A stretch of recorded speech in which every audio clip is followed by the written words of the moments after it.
ఇస్తానన్నాడు ఇంతవరకు రూపాయేల. అంతవరకు రైతులకు మామూలుగా వ్యవసాయం మొదలయ్యే టయానికి గత ప్రభుత్వంలో మా హయాంలో వస్తూ ఉన్న రైతు భరోసా పెట్టుబడి సహాయం కూడా ఇవ్వకుండా ఎగరగొట్టాడు.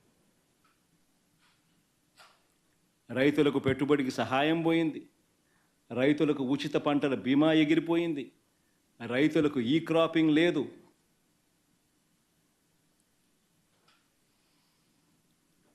రైతుల పరిస్థితి ఎంత దయనీయంగా ఉందంటే ఆర్బీకే వ్యవస్థ నిర్వీర్యం అయిపోతూ ఉంది.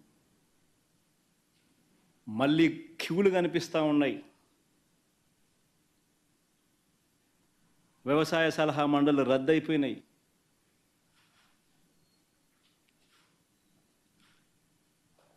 ఏ రంగం చూసుకున్నా కూడా తిరోగమనమే. గతంలో వైఎస్ఆర్సీపీ ప్రభుత్వంలో మా హయాంలో ప్రతి పథకము పారదర్శకంగా జరిగేది, డోర్ డెలివరీ జరిగేది. ఈరోజు డోర్ డెలివరీ గాలికి ఎగిరిపోయింది. డోర్ డెలివరీ పెన్షన్ లేదు, డోర్ డెలివరీ రేషన్ లేదు, పారదర్శకత అంతకన్నా లేదు. ఈరోజు మళ్ళీ తెలుగుదేశం పార్టీ జన్మభూమి కమిటీల వాళ్ళ దగ్గరికి వెళ్ళి వాళ్ళ ఇళ్ళల్లో డిస్ట్రిబ్యూషన్ అట, వాళ్ళ ఇళ్ళకు రావడానికి ఎవరైనా సిద్ధం కాకపోతే పథకాలు క్యాన్సిల్ అట. రాష్ట్రంలో పూర్తిగా లా అండ్ ఆర్డర్ పూర్తిగా ఏమైపోతా ఉంది అన్న పరిస్థితిలోకి లా అండ్ ఆర్డర్ వెళ్ళిపోయింది. రెడ్ బుక్ పాలనతో ఈరోజు రాష్ట్రంలో అడ్డగోలుగా న్యాయాన్ని పాతరేసి ధర్మానికి రక్షణ లేకుండా ఈరోజు ఆస్తులు ధ్వంసం చేస్తూ ఉన్నారు, దొంగ కేసులు పెడతా ఉన్నారు, ఇరికిస్తూ ఉన్నారు కేసుల్లో.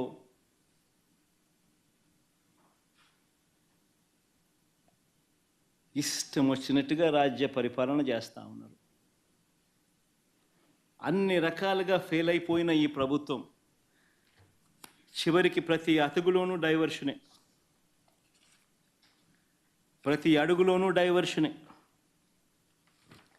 ఈ డైవర్షన్ పాలిటిక్స్ అనేటివి ఏ స్థాయిలో ఉన్నాయి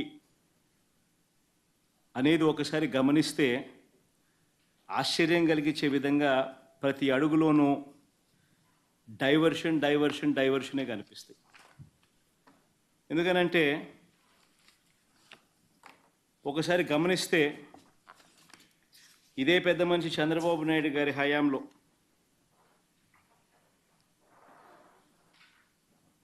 రాష్ట్రంలో అరాచక ఆటవిక పాలన మీద మేము ఢిల్లీకి వెళ్ళి ధర్నా చేస్తే డైవర్షన్ చేసేందుకు చంద్రబాబు నాయుడు ఏం చేస్తాడు?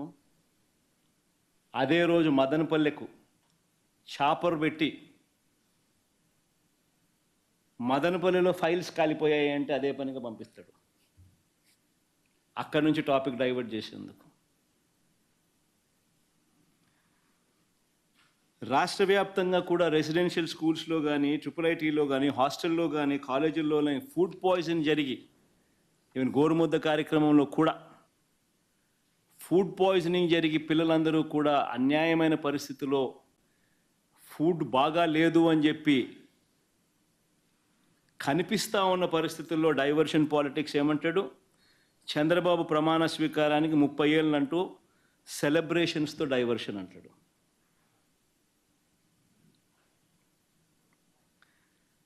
చంద్రబాబు నాయుడు స్కిల్ స్కామ్లో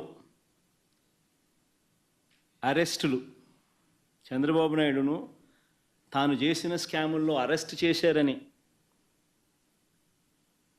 తనను అరెస్ట్ చేశారని, తనకు బాగా దగ్గర తనకు బంధుత్వం ఉన్న ఈనాడు ఆ మార్గదర్శి నేరాలను బయట పెట్టారు అని ఆ ఐఏఎస్లు, ఆ ఐపీఎస్లు అధికారులను వేధిస్తూ ఉన్న పరిస్థితులు, ఆ వేధింపులకు తాను పాల్పడతా ఉన్నాడు అని చెప్పి సర్వత్రా విమర్శలు వస్తూ ఉంటే దాన్ని డైవర్ట్ చేయడానికి కోసం అని చెప్పి మళ్ళీ ముంబై నుంచి ఒక సైడ్ ఆర్టిస్ట్ సినీ నటిని అడ్డు పెట్టుకుని ఒక స్టోరీ, ఆయన పేరు ఏం పేరు, జత్వానినా ఏదో పేరు, కాదా ఆమె పేరుతో మాదొక డైవర్షన్ స్టోరీ. విజయవాడలో మనమంతా కూడా చూసాం. ఏ రకంగా అలర్ట్ వెడ్నెస్డే బుధవారం రోజు అలర్ట్ వస్తే, శుక్రవారం సాయంత్రం నుంచి ముమ్మరంగా వర్షాలు పడతాయని అలర్ట్ వస్తే, బుధవారము, గురువారము, శుక్రవారం మధ్యాహ్నం దాకా నీకు టైం ఉన్నా కూడా చంద్రబాబు నాయుడు గారు అనే వ్యక్తి తాను రివ్యూ తీసుకోకపోవడం వల్ల ఇరిగేషన్ సెక్రటరీ కానీ, రెవెన్యూ సెక్రటరీ కానీ, హోమ్ సెక్రటరీ కానీ వీళ్ళందరి ఆధ్వర్యంలో చీఫ్ సెక్రటరీతో ఒక రివ్యూ తీసుకొని వాళ్ళకు బాధ్యతలు అప్పచెప్పుంటే 60 మంది చనిపోయే ప్రమాదం ఉండేది కాదు అని తెలిసి ఇరిగేషన్ సెక్రటరీ ఫ్లడ్ కుషన్ తాను ఏర్పాటు చేసేవాడు, రెవెన్యూ సెక్రటరీ రిలీఫ్ క్యాంపులు తాను ఏర్పాటు చేసేవాడు, హోమ్ సెక్రటరీ లోతట్టు ప్రాంతాల్లో ఉన్న ప్రజలను రిలీఫ్ క్యాంపులకు షిఫ్ట్ చేసి ఉండేవాడు. ఇవేవి కూడా చంద్రబాబు నాయుడు చేయకపోవడం వల్ల విజయవాడలో ఏ రకంగా, విజయవాడనే కాదు ఏలేరు కూడా అదే రకంగానే మిస్మేనేజ్మెంట్, మ్యాన్ మేడ్ ఫ్లడ్స్ ఏ రకంగా క్రియేట్ చేసి ఏ రకంగా చంద్రబాబు నాయుడు అన్ని రకాలుగా ఫెయిల్ అయిపోయిన పరిస్థితి కనిపించిన నేపథ్యంలో దాన్ని డైవర్ట్ చేసేందుకు ఈ పెద్ద మనిషి చంద్రబాబు నాయుడు ప్రకాశం బ్యారేజీలో బోట్లంట, ఆ బోట్లతో బ్యారేజీని ధ్వంసం చేయడానికి ప్రయత్నించారంటూ ఇంకొక డైవర్షన్ టాక్టిక్.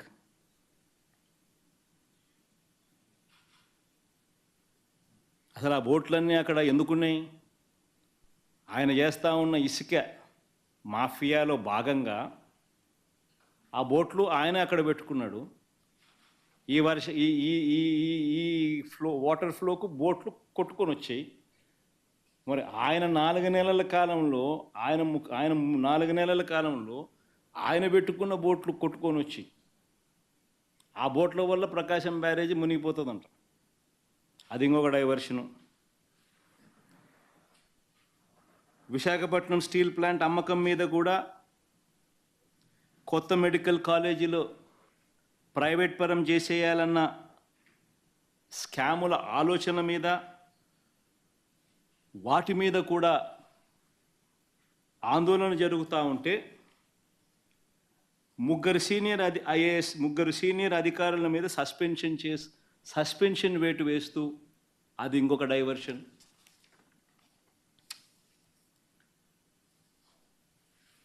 చివరికి 100 రోజుల పాలన మీద, చంద్రబాబు నాయుడు గారి 100 రోజుల పాలన మీద దృష్టి పెట్టేసరికి ఇప్పుడు తిరుమలకు వచ్చే నెయ్యి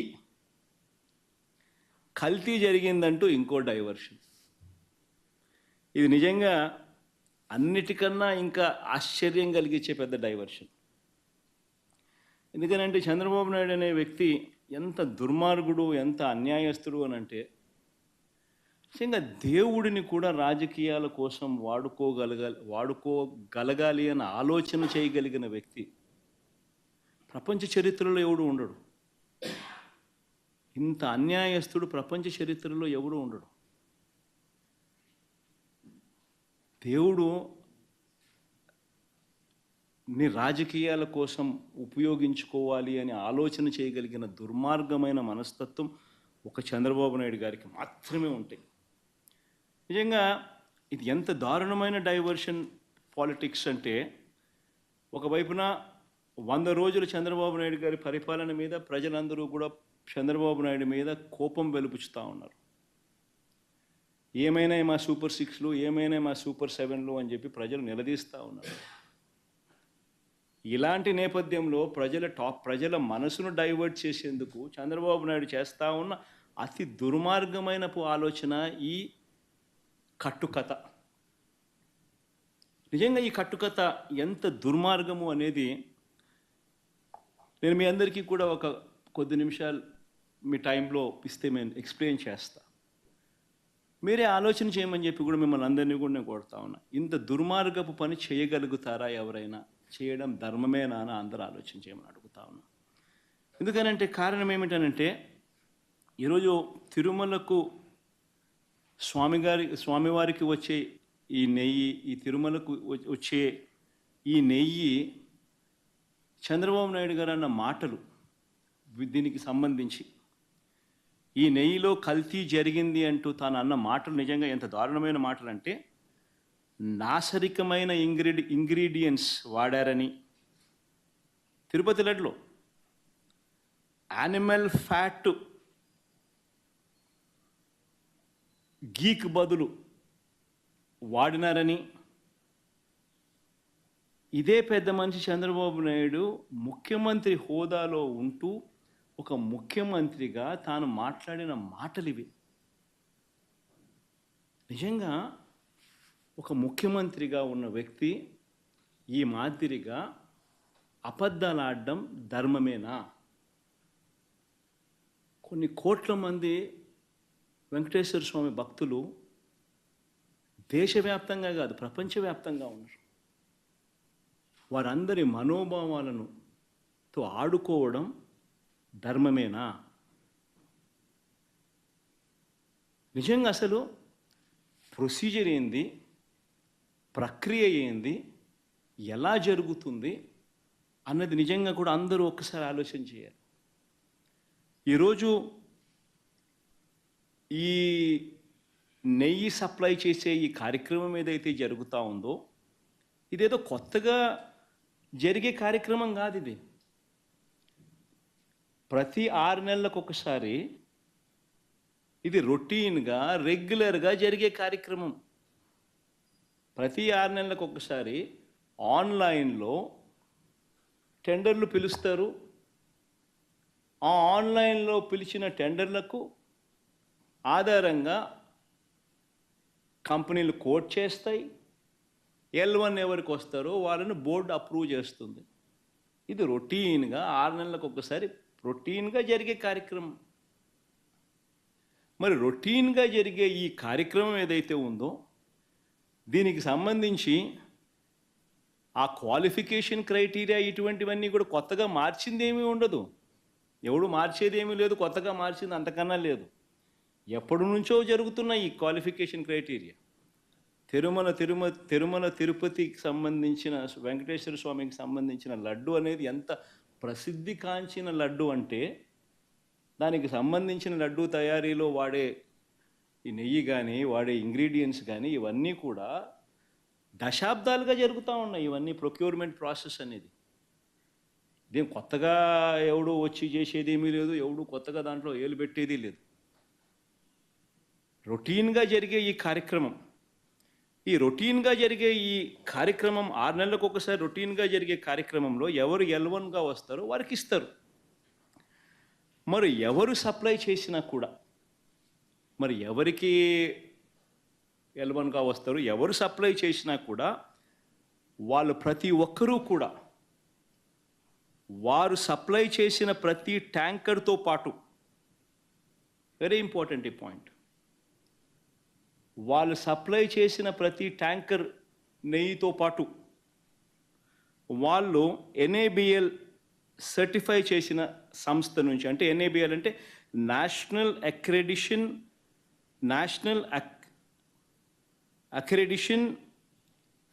NABL national accreditation board for labs, national accreditation board for labs certify చేసిన సంస్థ నుంచి ప్రోడక్ట్ క్వాలిటీ సర్టిఫికేట్ తీసుకొని రావాలి. రూల్ వచ్చిన తర్వాత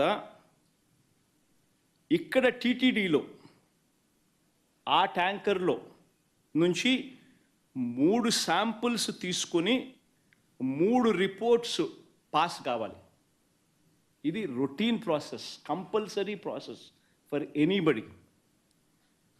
ఈ 3 టెస్టులు పాస్ అయిపోయిన తర్వాతనే ఆ నెయ్యి కానీ ఆ ఇంగ్రీడియంట్స్ కానీ ఏదైనా కూడా ప్రసాదంలో వాడడానికి TTD వాడకంలోకి తీసుకొని వచ్చేదానికి బండిని ముందుకు పంపిస్తారు. లేకపోతే vehicle it self will not even go forward. లేకపోతే అసలు ముందుకు కూడా పోదు, రిజెక్ట్. ఆ 3 శాంపుల్స్లో ఏది పాస్ కాకపోయినా కూడా అసలు నీకు అసలు శాంప్లింగే అసలు నీకు నీకు నీకు అసలు ఆ బండి ముందుకే పోదు, ఆపేస్తారు, రిజెక్ట్ చేసేసి వెనక్కి పంపించేస్తారు. దట్ ఈస్ ప్రక్రియ. This is compulsory. మరి నేను అడుగుతా ఉన్నది ఒకటి చంద్రబాబు నాయుడు, మరి వాడ ఏదైనా కానీ రిజెక్ట్ అయిపోతే అసలు నువ్వు వాడే అవకాశమే లేదు, వాడే పరిస్థితి లేదు. మరి అలాంటప్పుడు అది వాడారని, అవి నాసిరికమని, యానిమల్ ఫ్యాట్ అని ఇలా రకరకాలుగా చెప్పడం అబద్ధాలు కాదా? ధర్మమేనా, న్యాయమేనా అని అడుగుతా ఉన్నా. నేను ఇంకొకటి కూడా అడుగుతా ఉన్నా. ఈ మాదిరిగా ఈ 3 సార్లు ఈ క్వాలిఫై అయిన ఈ నెయ్యి సప్లై చేసే సంస్థ కానీ, ఈ క్వాలిఫై అయిన ఈ సంస్థలు ఎవరైతే ఉంటారో వాళ్ళు national accreditation boards for labs నుంచి సర్టిఫై చేసిన సంస్థ నుంచి ప్రోడక్ట్ క్వాలిటీ సర్టిఫికెట్ తీసుకుని రావడమే కాకుండా, ఆ తర్వాత ఇక్కడ టీటీడీలో 3 శాంపుల్స్ తీసుకుని 3 రిపోర్ట్స్ మళ్ళీ పాస్ అయితేనే ఇవి వాడకంలోకి తీసుకొని వస్తారు. మరి అలాంటప్పుడు ఈ కార్యక్రమం కూడా ఇదేదో కొత్తగా ఇప్పుడు జరిగేది కాదు. ఈ ప్రొసీజర్ కూడా ఈ రకంగా 3 శాంపుల్ తీసుకోవడము, ఈ రకంగా 3 శాంపుల్స్ పాస్ అయితేనే దీన్ని వాడకంలోకి తీసుకొని రావడం, ఇవన్నీ కూడా కొత్తగా ఇప్పుడు తీసుకొచ్చినటివి కాదు. ఇవన్నీ కూడా దశాబ్దాలుగా ఉన్నటివే ప్రక్రియ, ప్రాసెస్. చంద్రబాబు నాయుడు గారి హయాంలో 2014 నుంచి 19 మధ్య 14 నుంచి 15 సార్లు రిజెక్ట్ చేసినారు. ఏ మాదిరిగా 14 to 15 టైమ్స్ చంద్రబాబు నాయుడు గారి హయాంలో రిజెక్ట్ కూడా చేశారు ఈ మాదిరిగా. మన హయాంలో వైఎస్ఆర్సీపీ హయాంలో కూడా 18 సార్లు ఇది ఇలా రిజెక్ట్ చేసినారు, 18 టైమ్స్. తప్పేమీ కాదు, ఇంకా సంతోషపడాల. ఒక బ్రహ్మాండమైన ప్రాసెస్ ఉంది.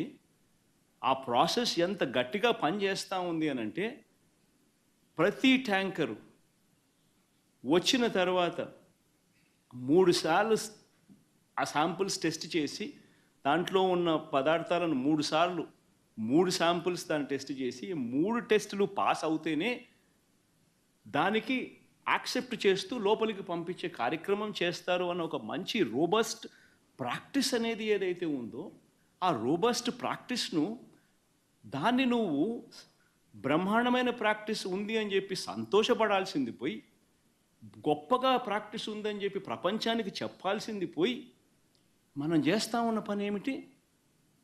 అబద్ధానికి రెక్కలు కడతా ఉన్నాం, జరగనట్టుగా చెప్తా ఉన్నాం. ఏకంగా చంద్రబాబు నాయుడు గారు అనే వ్యక్తి నాసిరకమైన పదార్థాలు వాడేశారని, యానిమల్ ఫ్యాట్ గీకు బదులు కూడా వాడేశారని, లడ్లు తయారైనాయని భక్తులు తినేశారని, ఎంతటి దారుణమైన అబద్ధాలు ఆడడం ధర్మమేనా అని అడుగుతా ఉన్నా. ఈ మాదిరిగా నిజంగా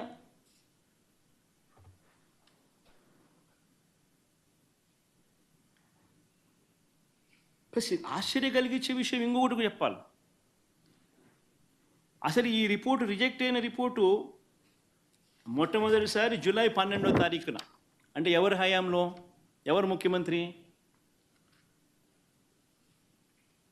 జూలై 12వ తారీఖున శాంపుల్స్ తీసుకున్నారు. అంటే ఎవరు ముఖ్యమంత్రి, ఎవరి హయాంలో ఇది? చంద్రబాబు నాయుడు గారు సాక్షాత్తుగా ముఖ్యమంత్రిగా ఉన్న హయాంలో. ఆయన జూన్ 4న ఎన్నికల్లో రిజల్ట్స్ అయినాయి. జూలై 12 ఆయనే ముఖ్యమంత్రి. ఆయన ముఖ్యమంత్రిగా ఉండగా శాంపుల్స్ జూలై 12వ తారీఖున శాంపుల్స్ తీసుకున్నారు. వచ్చిన ఒక ట్యాంకర్ తిరుపతికి ఆ టైంలో వస్తే, ఈ నెయ్యి సప్లై చేసే ట్యాంకర్ వస్తే దాంట్లో నుంచి శాంపుల్స్ తీసుకున్నారు. ఈ శాంపుల్ను 17వ తారీఖున 17న అంటే వాళ్ళ టెస్టులన్నీ చేసి, ఆ 3 టెస్టులు అక్కడే వాళ్ళు చేస్తారు, చేసిన ఆ టెస్టులు సరిగ్గా రాలేదు కాబట్టి ఆ శాంపుల్స్ను 17వ తారీఖున ఎన్డీడీబీకి పంపించినారు. నేషనల్ డైరీ డెవలప్మెంట్ బోర్డుకు. వాళ్ళు 23వ తారీఖున రిపోర్ట్ ఇచ్చినారు.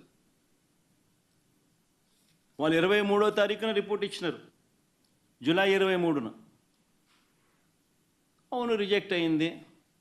నేను ఒకటే అడుగుతా ఉన్నా, జూలై 23వ తారీఖు నుంచి 2 నెలలు చంద్రబాబు నాయుడు ఏం చేస్తా ఉన్నాడు? 2 నెలల తర్వాత ఇప్పుడు చంద్రబాబు నాయుడు గారి 100 రోజుల పరిపాలన మీద అడ్వర్టైజ్మెంట్ ఇచ్చినప్పుడు ప్రజలు సూపర్ 6 ఏమైంది, సూపర్ 7 ఏమైంది అని చెప్పి ప్రజలు చంద్రబాబు నాయుడు నిలదీస్తూ ఉన్నప్పుడు టాపిక్ డైవర్ట్ చేసేందుకు జూలై 23వ తారీఖున ఇచ్చిన రిపోర్టును ఇప్పుడు తీసి ఆ రిపోర్టును వక్రభాష్యం చేస్తూ ఆ రిపోర్ట్లో నుంచి ఈ మనిషి నోటికొచ్చినట్టుగా ఇష్టం వచ్చినట్టుగా అబద్ధాలు ఆడడం మొదలుపెట్టాడు. ధర్మమేనా అని అడుగుతా ఉన్నా. ఇంకొకటి ఆశ్చర్యకరమైన విషయం కూడా చెప్పాలి. ఆశ్చర్యకరమైన రిపోర్ట్ ఏంటంటే, పోనీ రిపోర్ట్ ఏమిటి అని ఒకసారి చూద్దాం. ఇది రిపోర్ట్.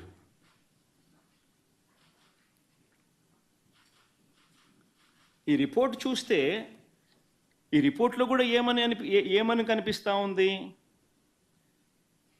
ఇది S value, standard S value ఇవి ఉండాలి. అయితే స్టాండర్డ్ ఎస్ వాల్యూ ఇవి కాకుండా ఇవి ఉన్నాయి అంటే డీవియేషన్ ఉంది, or falling out of the range. If any S value falls outside the corresponding limits, sample to contain foreign fat అని చెప్తా ఉన్నారు. However, under the circumstances listed before, a false positive result can be obtained అని కూడా చెప్తా ఉన్నారు. What are those kind of circumstances అని చూస్తే, if the sample is obtained from bovine milk other than cow's milk, if the sample is obtained from cows which received an exceptionally high feeding of pure vegetable oils such as repressed oil, cotton or palm oil, etc. Exception చెప్తా ఉన్నాను. Or if sample is obtained from cows suffering from serious underfeeding, or if the sample is obtained from cheeses, or if the sample is extracted by using the Gerber, Weibull, Berntrop or Schmidt, Bonsky, Rascal methods. అంటే ఇవి exceptions కూడా ఉంటాయి అని కూడా చెప్తా ఉన్నారు. నేను చెప్పేది ఒకటే చెప్తా ఉన్నా, ఏదైనా కానీ ఒక రోబస్ట్ ప్రక్రియ టీటీడీలో ఉంది అని చెప్పడానికి సంతోషపడాలి, గర్వపడాలి.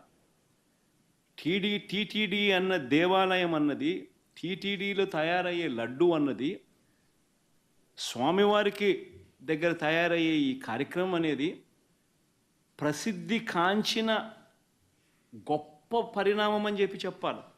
టీటీడీలో ప్రాక్టీస్ చేస్తూ ఉన్న ప్రాక్టీసెస్ ఎంత గొప్పవి అని చెప్పి ఇంకా మనం పొగుడుకోవాలి. కానీ మనమేం చేస్తూ ఉన్నాము?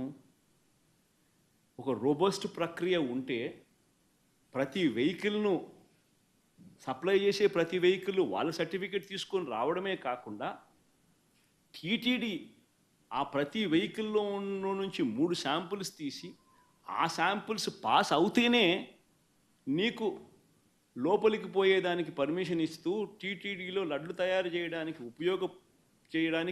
ఉపయోగపెట్టే పరిస్థితి ఉంది అని చెప్పి తెలిసినప్పుడు, ఇంత గొప్ప ప్రాక్టీస్ ఉన్నప్పుడు, ఇంత గొప్ప పరిస్థితి ఉన్నప్పుడు క్రెడిట్ తీసుకోవాల్సింది పోయి మనం ఏం చేస్తూ ఉన్నాము?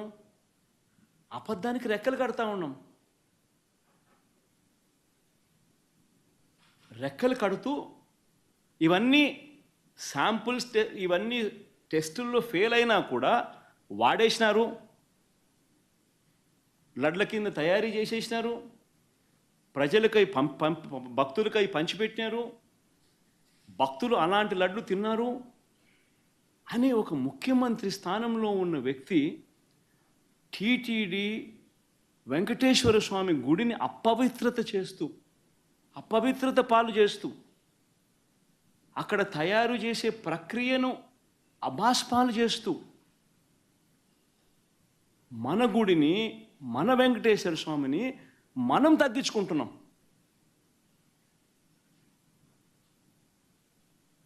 ఇంతకన్నా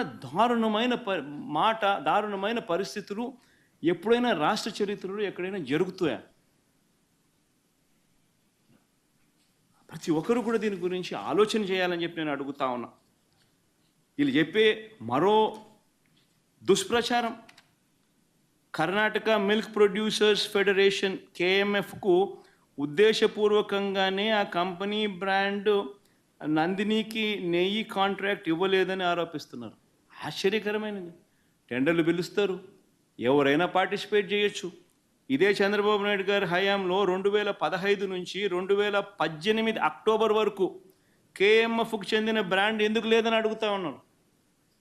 లేదు కేఎంఎఫ్ బ్రాండ్ 2015 నుంచి 2018 అక్టోబర్ వరకు మరి ఎందుకు లేదు?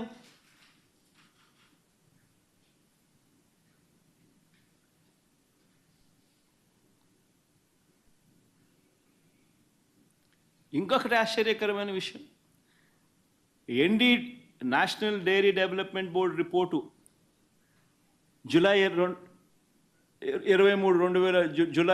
23 అంటే 2 months బిఫోర్ రిపోర్ట్ వస్తే ఏ అధికారి వివరణ ఇవ్వకుండానే 2 నెలల తర్వాత టీడీపీ ఆఫీస్లో, తెలుగుదేశం పార్టీ ఆఫీస్లో ఆ రిపోర్ట్ రిలీజ్ చేస్తారండి.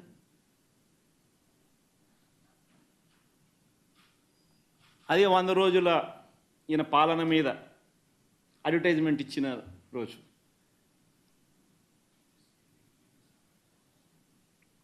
అసలు తిరుపతి తిరుమల దేవస్థానంలో నిజంగా మనం వచ్చిన తర్వాత, వైఎస్ఆర్సీపీ ప్రభుత్వం వచ్చిన తర్వాత ఎన్ని విప్లవాత్మక మార్పులు ఇంకా తీసుకొచ్చాం.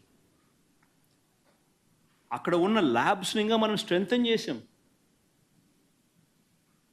CFTRI central food technology research ఇన్స్టిట్యూట్కు చెందిన వాళ్ళతో అనుసంధానమైనారు టీటీడీ వాళ్ళు. అక్కడ ఇంకా ల్యాబ్స్ను మెరుగుదిద్దినారు. అక్కడ నుంచి సీనియర్ ఉద్యోగుల్ని కూడా రిక్రూట్ కూడా పెట్టుకున్నారు. ఇంకా అక్కడ ప్రతి అడుగులోనూ కూడా టీటీడీ బోర్డు అనేది నిజంగా ఒక విశిష్టమైన బోర్డు. టీటీడీ బోర్డు అన్నది నాకు క్యాబినెట్ కూర్పు చేయడం ఈజీ, టీటీడీ బోర్డు కూర్పు చేయడం ఇంకా కష్టం. నిజంగా అంత కష్టమైన కార్యక్రమం. ఎందుకనంటే టీటీడీ బోర్డుకు రికమెండేషన్స్ ఒక్కరి దగ్గర నుంచి రావు, కేంద్ర మంత్రుల దగ్గర నుంచి చుట్టుపక్కల రాష్ట్రాల ముఖ్యమంత్రుల వరకు, చుట్టుపక్కల రాష్ట్రంలో ఉన్న ప్రతిపక్ష పార్టీలు సైతం టీటీడీ బోర్డు మెంబర్షిప్ కోసం అడుగుతారు, ఫోన్ చేస్తారు, రిక్వెస్ట్ చేస్తారు. అంత కష్టమైన కార్యక్రమం అది. అంటే వాళ్ళ రాష్ట్రాలలో విశిష్టమైన మనుషులు, అంటే కేంద్రం దృష్టిలో కూడా విశిష్టమైన మనుషులు,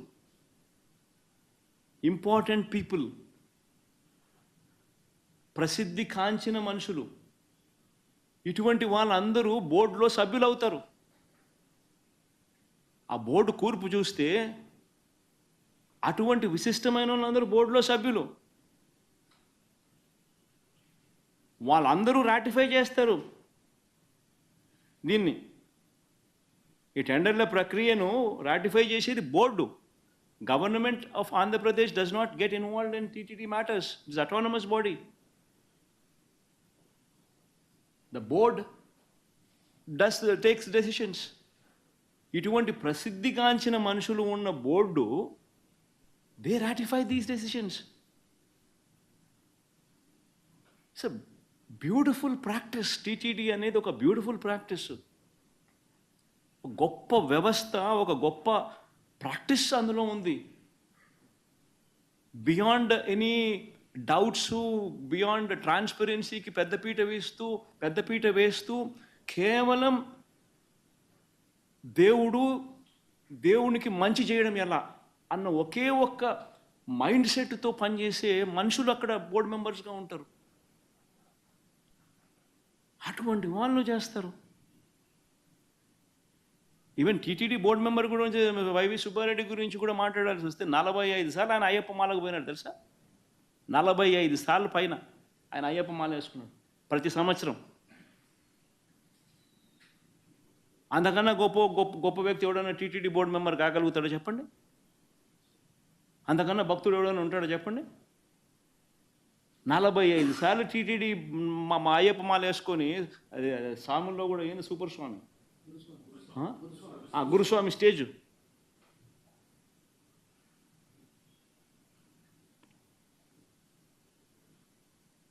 కరుణాకర్ రెడ్డి కూడా ఈక్వలీ రెప్యూటెడ్ మ్యాన్. అంటే మనం ఏం మాట్లాడుతూ ఉన్నాం, ఏం చేస్తూ ఉన్నాం? మన ఇన్స్టిట్యూట్స్ను మనమే తగ్గించుకుంటా ఉన్నాం. మనమంతకు మనమే వక్రభాష్యం తీస్తూ ఉన్నాం. మనమంతకు మనమే మన ఇన్స్టిట్యూట్స్ను, మన స్వామిని, మన దేవుణ్ణి తగ్గించుకుంటా ఉన్నాం. బయట ప్రపంచానికి రాంగ్ మెసేజ్ మనం పంపిస్తూ ఉన్నాం. ఇంత గొప్ప ప్రాక్టీసెస్ ఉన్నాయనే దానికి చెప్పుకోలేక, ఉన్నది చెప్పుకోవడం ఇష్టం లేక, కేవలం బురదయ్యాలన్న ఆలోచనతో, దుర్బుద్ధితో మనం ఏం చేస్తూ ఉన్నాం? ఒక్క చంద్రబాబు నాయుడు మాత్రమే చేయగలుగుతాడు ఇట్లాంటి కార్యక్రమాలు. అది ఆంధ్ర రాష్ట్రం చేసుకున్న దౌర్భాగ్యం.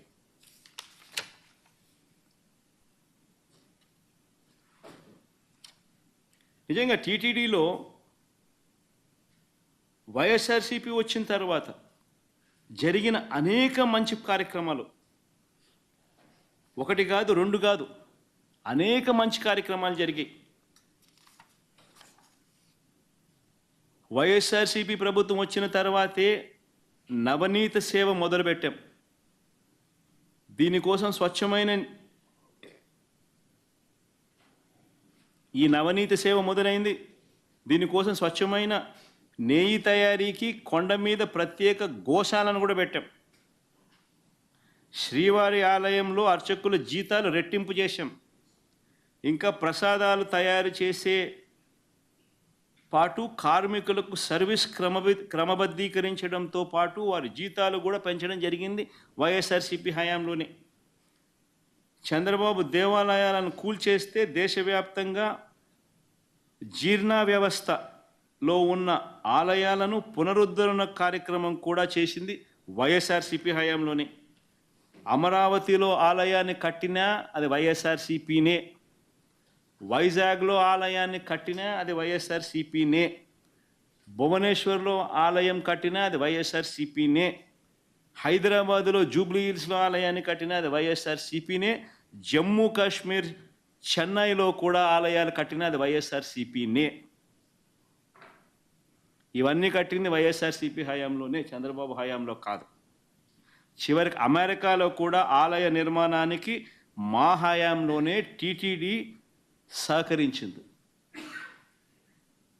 స్వామివారి దర్శనానికి వచ్చే భక్తులకు సేవలు అందిస్తూ ఉన్న ఉద్యోగులకు మరింత తోడుగా నిలిచేందుకు 9,000 మంది ఉద్యోగులకు ఇళ్ల పట్టాలు ఇచ్చింది కూడా వైఎస్ఆర్సీపీ ప్రభుత్వమే.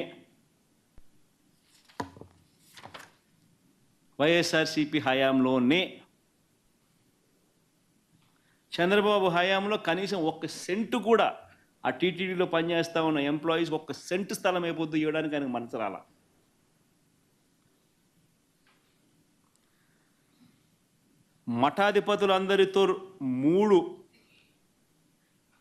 మఠాధిపతులందరితో కూడా విద్వత్ సదస్సులు నిర్వహించింది కూడా మేమే. 3 సార్లు నిర్వహిస్తే, 2 సార్లు వైఎస్ఆర్ గారు నాన్నగారి హయాంలో నిర్వహిస్తే, ఒకసారి మన హయాంలో జరిగింది. ఎప్పుడు చంద్రబాబు నాయుడు హయాంలో ఇలా మఠాధిపతులతో విద్వత్ సదస్సులు నిర్వహించే కార్యక్రమం ఎప్పుడు జరగల. ఏ రకంగా చూసుకున్నా కూడా ఏదైనా మంచి జరిగింది అని అంటే అది జరిగింది వైఎస్ఆర్సీపీ ప్రభుత్వ హయాంలోనే అని చెప్పడానికి ఇవన్నీ కూడా ఎగ్జాంపుల్స్. ఇవన్నీ కూడా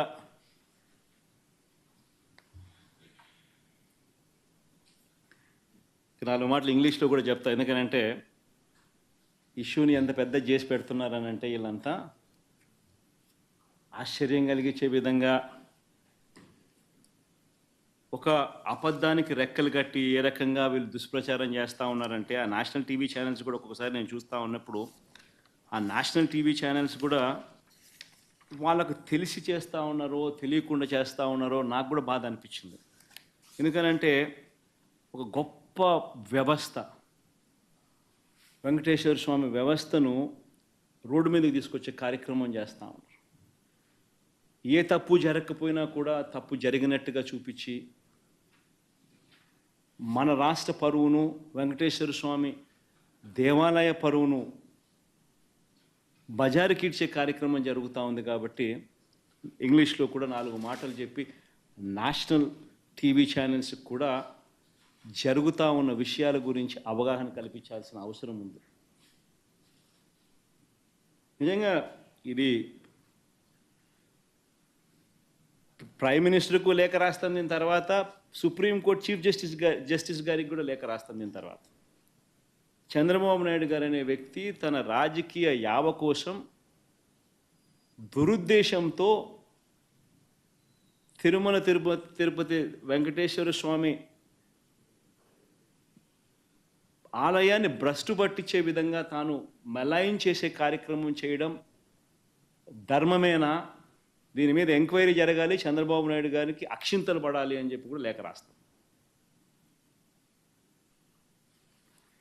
ఇప్పుడు కొంచెం ఇంగ్లీష్లో కూడా అర్థమయ్యే విధంగా చెప్పాలి కాబట్టి నాలుగు మాటలు ఈ విషయంగా నాలుగు మాటలు చెప్పే కార్యక్రమం చేస్తాం.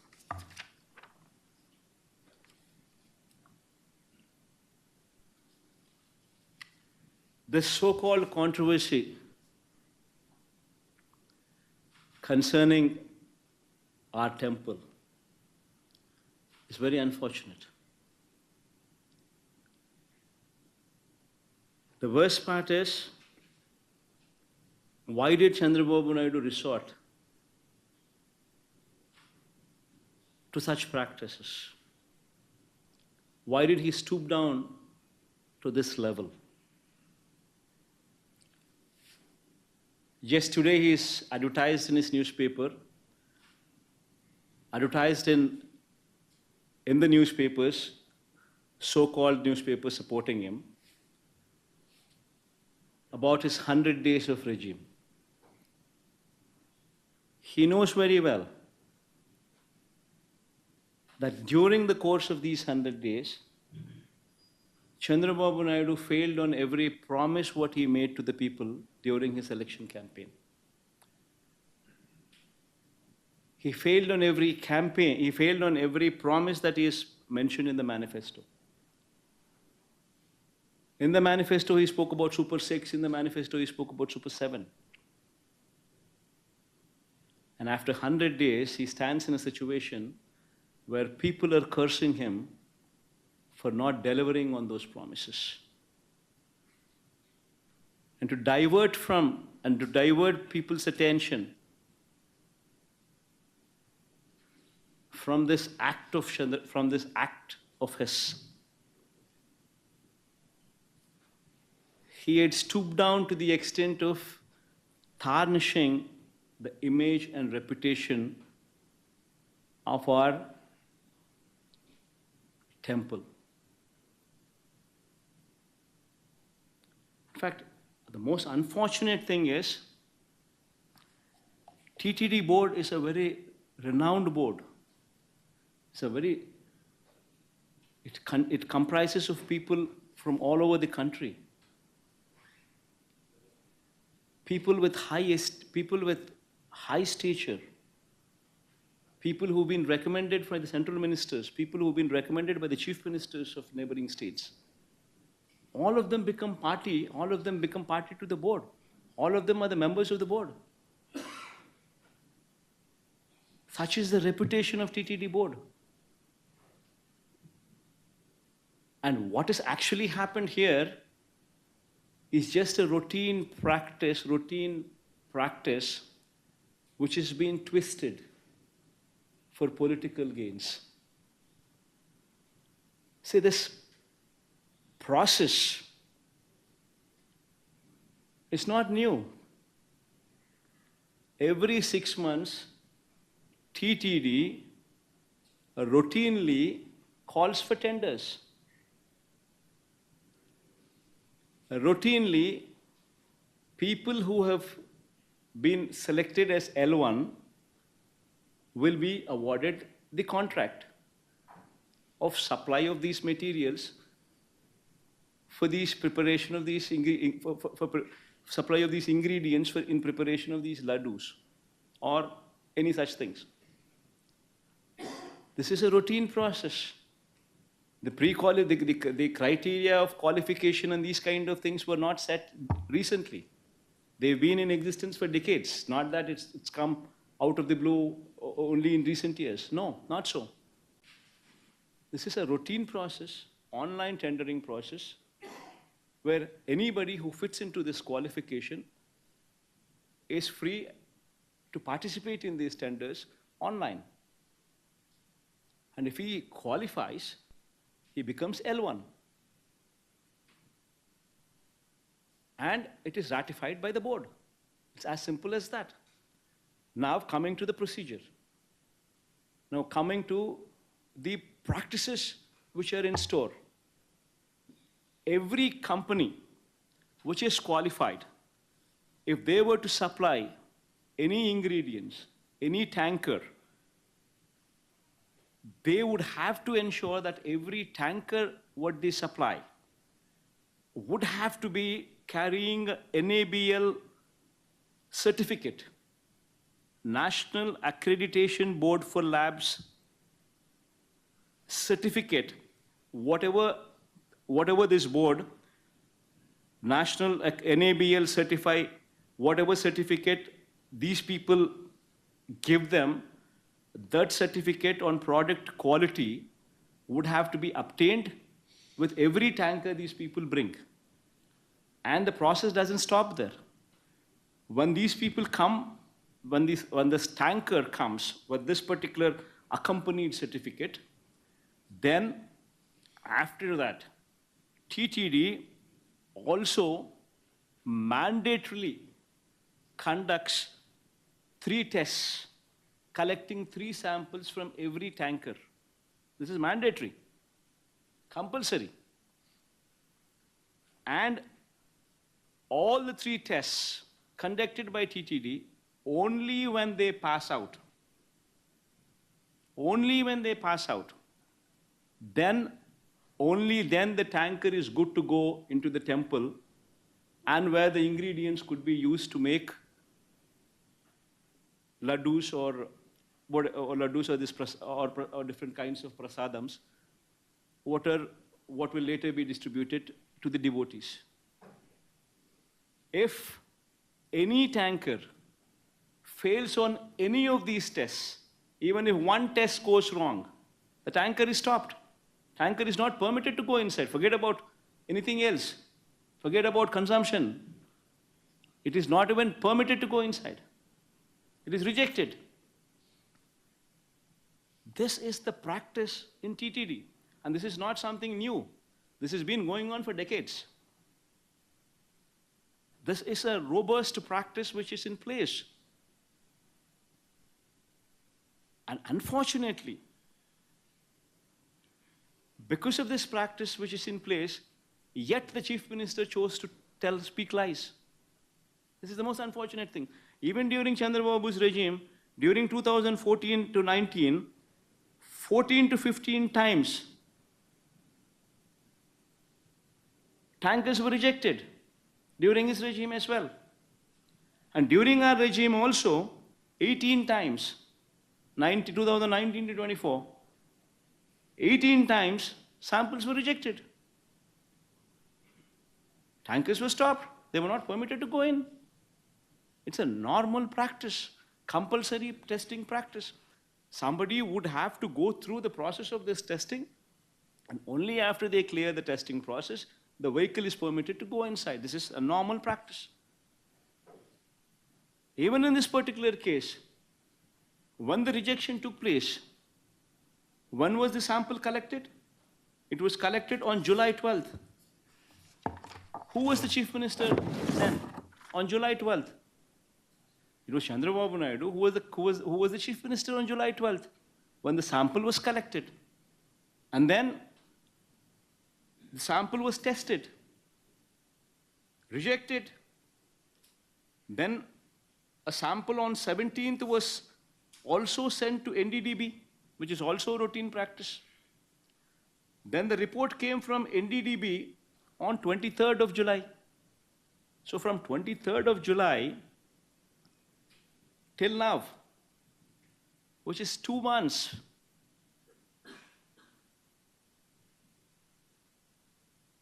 the vehicles have been rejected. Consumption has not taken place. But yet, this report, after 2 months, Chandrababu Naidu now displays that report. No officer displays that report. No government official gives any clarification. But this report is displayed from TDP's office, from Telugu Desam Party's office, from Chandrababu Naidu's TDP's office.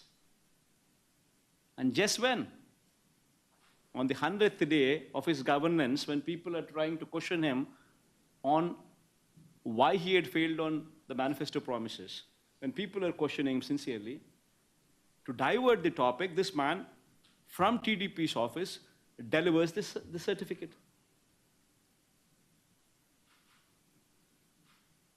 You know, being a chief minister, how is he at liberty, knowing very well the procedure put in place, rather than taking credit for the robust procedure which is put in place, and not now, but what has been in existence for decades, rather than taking credit for such good process which is put in place, where no material is used for consumption in TTD until and unless every tanker passes through the tests.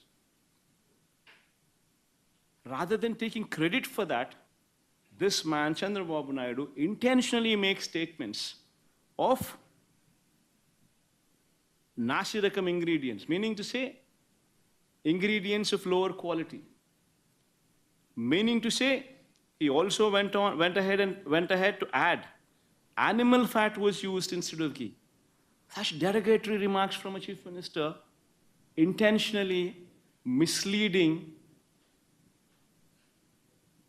the facts. Whereas the fact is, if it is rejected, nothing goes inside. Nothing is used for preparation. Nobody consumed anything. It is not even put to use to make the prasadams. Then how can he make such wild allegations? How can he speak of such lies, saying that they've been put to use, that they've been consumed, when they have not done so? Just for political ends, this man, Chandrababu Naidu, demeans, stoops down to this extent.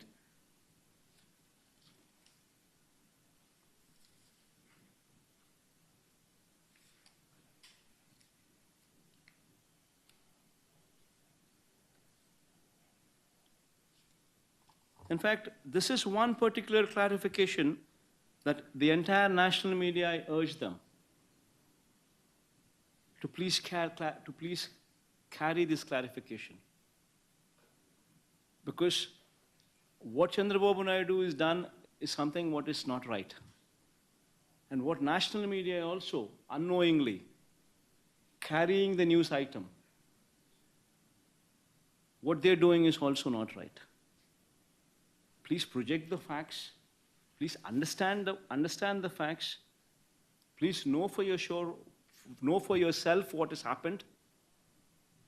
And then please confirm those facts. Because crores of people, crores of devotees, unknowingly hearing your news will be carrying a wrong print of what is happening there in TTD. TTD stands for high practices. The practices in TTD are world-renowned. World-renowned, I repeat that word. The practices which are being pursued in TTD. The board in the TTD is also the most pristine board the country could ever find. It involves people from various sects all over the country becoming party to it, becoming part of it. The practices are so robust that none can do a mistake there, and it's an autonomous body. The government has no involvement in it, and yet we take pride in the operations of the board, because the board is the practices in those practices practiced in TTD are such renowned practices. So please understand the situation, take clarity on the situation, and then try and project what is to be projected, rather than getting carried away with the drama what Chandrababu Naidu is trying to do for his own political ends. Thank you. Sir Andhraprabha నుంచి మస్తాన్ రావు sir.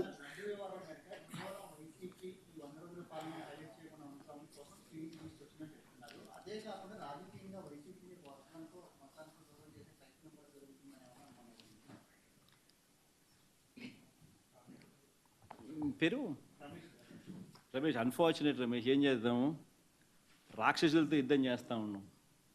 ఓ ఈనాడు, ఆంధ్రజ్యోతి, ఓ TV5, ఓ చంద్రబాబు, వీళ్ళంతా ఒక ఉన్మాదస్తులు, ఉన్మాదంతో బాధపడుతూ ఉన్నారు. Unfortunate thing. నిజంగా ఈ ధర్మమేనా? ఇప్పుడు రాజకీయంగా నువ్వు కొట్లాడాలనుకుంటే, పోరాటం చేయాలనుకుంటే చెయ్యి, బంగారంగా చెయ్యి. మేమంతా కూడా ఆహ్వానిస్తున్నాం. ప్రజలకు మంచి చెయ్యి, ప్రజలకు ఫలాన్ని చేస్తానని చెప్పి నువ్వు అధికారంలోకి వచ్చినావు, చేసిన ఆ మంచి చేసి ప్రజల్లో మన్ననలు పొండు. కానీ ఇదేం రాజకీయాలు?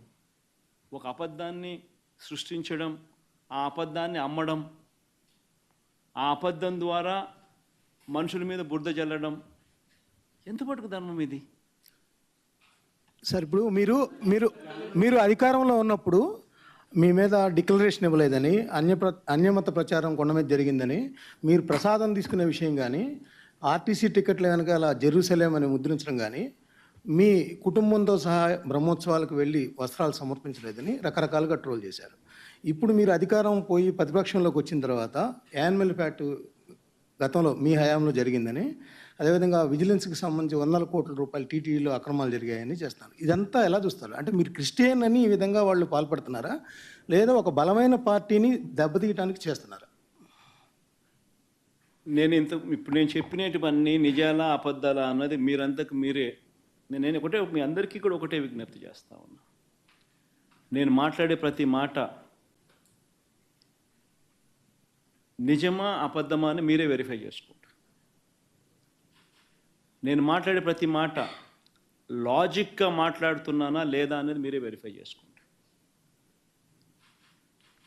నేను మాట్లాడే ప్రతి మాట నిజమే మాట్లాడుతూ ఉన్నప్పుడు, నేను మాట్లాడే ప్రతి మాట వాస్తవాలే చెప్తా ఉన్నప్పుడు, నేను మాట్లాడే ప్రతి మాట లాజికల్గా చెప్తా ఉన్నప్పుడు, మరి మీ అందరికీ కూడా జరిగిన వాస్తవాలన్నీ కూడా నేను చెప్పక మునుపు మీ మనసుల్లో ఉన్నది, మీ చెవులకు వినిపించింది, మీ కళ్ళకు వాళ్ళు చూపించినది వర్సెస్ ఇప్పుడు నేను మీ అందరి దృష్టికి తీసుకొచ్చింది, తేడా మీరే గమనించండి. తేడా గమనించిన తర్వాత నేను మిమ్మల్ని అందరినీ కూడా కోరేది ఒకటి, రాజకీయాలు ఈ మాదిరిగా చేయడం ధర్మమేనా? రాజకీయాలు ఈ మాదిరిగా చేయడం న్యాయమేనా అని స్ట్రైట్గా నేను మీ మనస్సాక్షిని ఈ మాట అడగండి అని మిమ్మల్ని కోరుతా ఉన్నాను.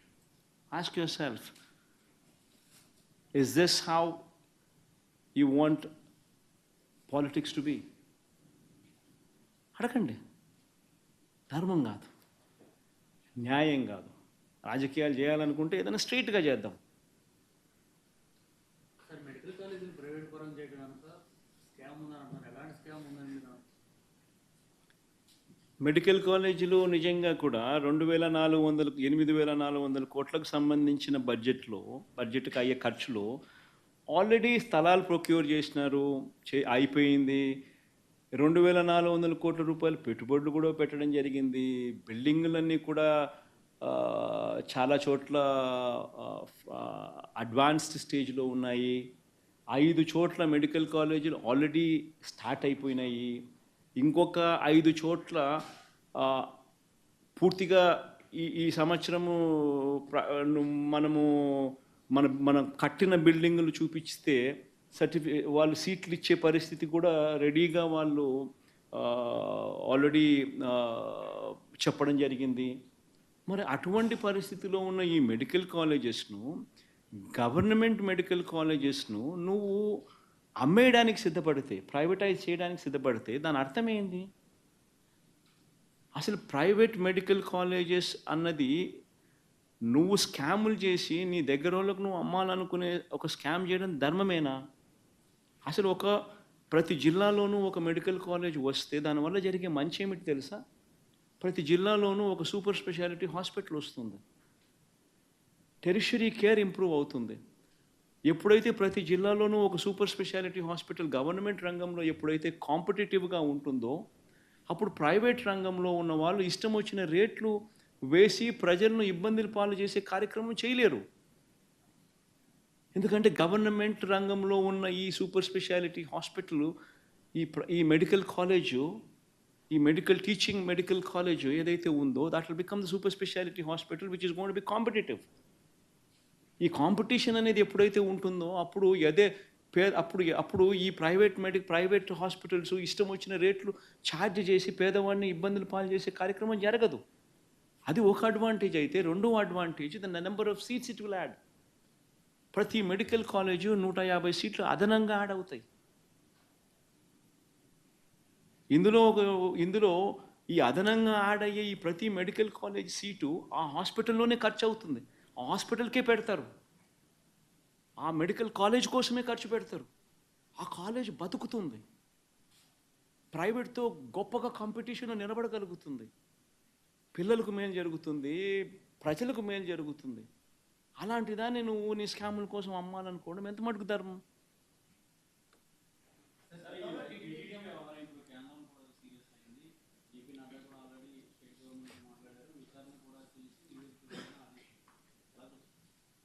బేసిక్లీ మన కర్మ ఏమిటి అని అంటే, బీజేపీ వాళ్ళకు సగం తెలుసు, సగం తెలీదు. ఈ చంద్రబాబు నాయుడు అనే వ్యక్తి పూర్తిగా అబద్ధాల మనిషి, మోసాల మనిషి. ఇవన్నీ నేను చెప్పినటివన్నీ వాస్తవాలు అయినప్పుడు టీటీడీ బోర్డులో కూడా ఇదే బీజేపీ పార్టీకి సంబంధించిన సీనియర్ మంత్రులకు సంబంధించిన రిప్రజెంటేటివ్స్ కూడా బోర్డులో సభ్యులుగా ఉన్నప్పుడు ఈ ప్రొసీజరు, ఈ ప్రాసెస్ అనేది వాళ్ళకి తెలియదా? కనుక్కోమని, తెలియకపోతే కనుక్కోమని చెప్పండి. కనుక్కొని తప్పు చంద్రబాబు నాయుడు అనే వ్యక్తి ఈ మాదిరిగా దుష్ప్రచారం చేసి ఉంటే, చంద్రబాబు నాయుడు అనే వ్యక్తి మీద అక్షింతలు వేసే ధైర్యం ఈ బీజేపీ పార్టీకి ఉందని నేను అడుగుతాను. నిజంగానే వాళ్ళలో చిత్తశుద్ధి ఉంటే, నిజంగానే వాళ్ళ హిందువుల రిప్రజెంటేటివ్ కింద వాళ్ళు నిజంగానే నిజంగా వాళ్ళ సిన్సియర్ మనుషులు అయితే చంద్రబాబు నాయుడు తిట్టాలి, చంద్రబాబు నాయుడును అక్షింతలు వేయాలి. ఇంత దుర్మార్గం చేయడం ధర్మమేనా చంద్రబాబు అని చెప్పి చంద్రబాబు నాయుడును గట్టి కడగాలి, నిజంగానే వాళ్ళలో సిన్సియారిటీ ఉంటే. చేయమని చెప్పండి.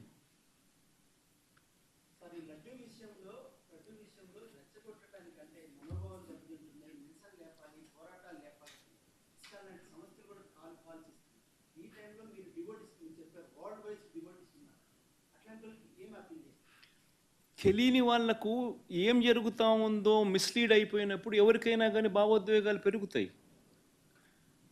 దట్ ఈస్ ఎగ్జాక్ట్లీ వాట్ చేయకూడని పని. చంద్రబాబు నాయుడు నేను తప్పు పట్టేది అందుకోనే తప్పు పడుతున్నా. ఎందుకు తప్పు పడుతున్నా చంద్రబాబు నాయుడు ఎందుకు తప్పు పడుతున్నా? తాను చేసిన తప్పుని ఎందుకు చెప్తా ఉన్నా? ఎందుకనంటే తాను కావాలని భావోద్వేగాలను రెచ్చగొట్టే విధంగా తప్పుడు ప్రచారం చేస్తూ ఉన్నాడు. కానీ యాక్చువల్గా ఏంది, ప్రొసీజర్ ఏంది అనేది క్లియర్ కట్గా ఉన్నప్పుడు, క్లియర్ కట్గా కనిపిస్తూ ఉన్నప్పుడు, తెలిసినప్పుడు ఈ మాదిరిగా దుష్ప్రచారం చేయడం ధర్మమేనా?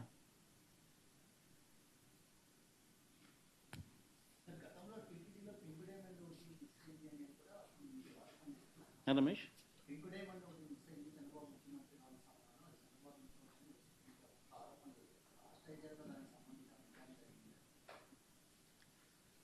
చంద్రబాబు నాయుడు అనే వ్యక్తికి దేవుని మీద భక్తి ఎప్పుడూ ఉండదు. నేను రాసి చెప్తున్నా. చంద్రబాబు నాయుడు అనే వ్యక్తి దేవుడిని రాజకీయాల కోసం ఉపయోగించుకునే అత్యంత హేయమైన మనసు కలిగిన వ్యక్తి. ఆ మనిషికి ఎప్పుడు భక్తి లేదు, భక్తి ఉండదు కూడా. అటువంటి వ్యక్తి తన హయాంలో ఏదైనా కానీ చెడు టీటీడీకి ఏదైనా జరిగే కార్యక్రమం జరిగి ఉన్నా అది ఒక్క ఆయన హయాంలో మాత్రమే జరగగలుగుతుంది. మిగతా ఎవరి హయాంలో జరగదు. ఎందుకంటే ఆయనకు దేవుడు అంటే భయము లేదు, దేవుడు అంటే భక్తి లేదు. ఆయన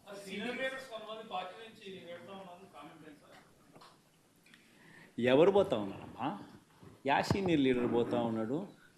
ఏమవుతుంది? నీళ్ళు ఏమవుతుంది? ఇంకోరు వస్తారు.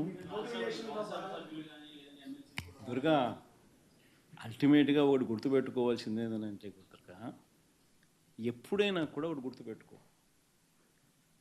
లీడర్ అనేవాడు ప్రజల నుంచి పుడతాడు. మీ అందరు గుర్తుపెట్టుకునే మాట నేను చెప్తున్నా. లీడర్ ఎప్పుడు ప్రజల నుంచి పుడతాడు. యాంటీ ఇన్కంబెన్సీ అన్నది ఏదైతే ఉందో, ఈ సూపర్ 6లు, సూపర్ 7లు ఎప్పుడైతే వీళ్ళ అబద్ధాలన్నీ మోసాలు అయినప్పుడు, వీళ్ళ మోసాల నుంచి అది కోపమైనప్పుడు ప్రజల్లోకి, ఆ కోపం నుంచి వచ్చే ఓటు ఎవరినైనా కాల్చేస్తుంది. ఎవరైనా కూడా అధికార పార్టీలోకి ఎవరైనా కూడా ఒకరో ఇద్దరో పొరపాటున వాళ్ళు పోయినారంటే వాళ్ళ గ్రహపాటు. మీ చుట్టూ ఒక కోటరీ ఉంది, ఆ కోటరీ చట్టంలో మీరు ఇరుక్కుపోయారు. మీ చుట్టూ ఒక కోటరీ ఉంది, ఆ కోటరీ చట్టంలో ఇరుక్కుపోయారు అంటున్నారు సార్. టాపిక్ డైవర్ట్ అయితే పోతుంది అబ్బా. ఎక్కడికెక్కడ